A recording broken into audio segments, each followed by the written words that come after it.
බේරවැවේ දුර්ගන්ධය පිළිබඳව ඇති ගැටලුව එදා පටන් කතා බහට ලක් වූ සිදුවීමක්. වේගවත් නාගරීකරණය හේතුවෙන් ජනතාව විසින් මල අපද්‍රව්‍ය බැහැර කිරීම, අපජලය බැහැර කිරීම සහ නාගරික ඝන අපද්‍රව්‍ය බැහැර කිරීම නිසා නිරන්තරයෙන් බේරවැව අපවිත්‍ර වනවා. එසේම නිරන්තරයෙන් ඇල්ගී පිපීම, සයිනෝබැක්ටීරියා ව්‍යාප්තිය වැවේ පෙර පැවති සෞන්දර්යාත්මක වටිනාකම අඩු කළා සේම පාරිසරික ගුණාත්මක භාවයේ පිරිහීමක් ඇති කරමින් ජනතාවටද ගැටලු ඇති කර තිබුණා. ඒ අනුව බේරවැවේ පවතින ගැටලුව නිරාකරණයට අවශ්‍ය පියවර ගැනීමට නාගරික සංවර්ධන නියෝජ්‍ය අමාත්‍ය එරංග ගුණසේකර මහතාගේ විශේෂ අවධානය යොමු වුණා. බේරවැවේ අයිතිය ශ්‍රී ලංකා වරාය අධිකාරිය සතුව පැවතුනත් එහි ජලකඳ නඩත්තු කිරීම සහ කළමනාකරණය කිරීමේ වගකීම ශ්‍රී ලංකා වරාය අධිකාරිය විසින් ශ්‍රී ලංකා ඉඩම් සංවර්ධනය කිරීමේ සංස්ථාවට භාර දී තිබුණා.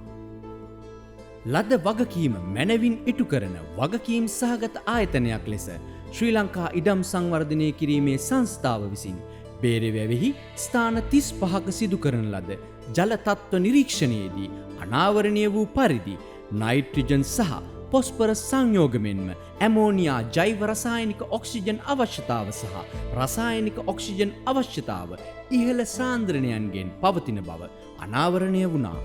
මෙම තත්ත්වය බේරවැව පුරා සැලකිය යුතු කාබනික දූෂකයක් සහ පෝෂක ද්‍රව්‍ය අධික ලෙස එකතුවීමක් පොහොසත් කිරීමක් ලෙස පෙනී ගියා.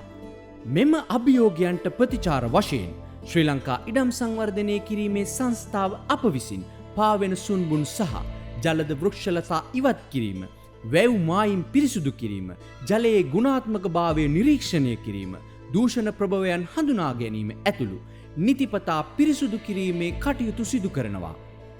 ඒ අනුව නිර්තදිග බේරයාවට ගංගාරාම ප්‍රදේශය ආසන්නව බේරවැවේ පාරිසරික තත්ත්වය සහ තිරසාර භාවය වැඩි දියුණු කිරීමේ අරමුණින් බේරවැව තුළ හඳුනාගත් ස්ථානවල රොන් මඩ ඉවත් කිරීම සිදු කරනවා.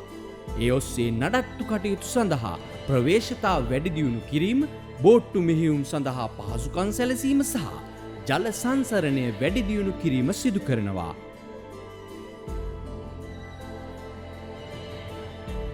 කෙසේ වුවත් බේරවැවේ අධික දුර්ගන්ධය අවසන් කර ගුණාත්මක බවින් ඉහළ ජල මූලාශ්‍රයක් බවට පත් කිරීමේ වගකීම රජයට හෝ ආයතනයකට පමණක් සීමා නොකොට පිරිසුදු ශ්‍රී ලංකාවක් ගොඩනැගීමේ ගමනේ කොටස් කරුවෙකුව ඔබත් ඔබගේ අපද්‍රව්‍ය බැහැර කිරීමේදී සොයං විනයකින් යුතුව ඒවා ජල මූලාශ්‍රයන්ට එකතු නොවන ලෙස බැහැර කිරීමට වගවිය යුතුය.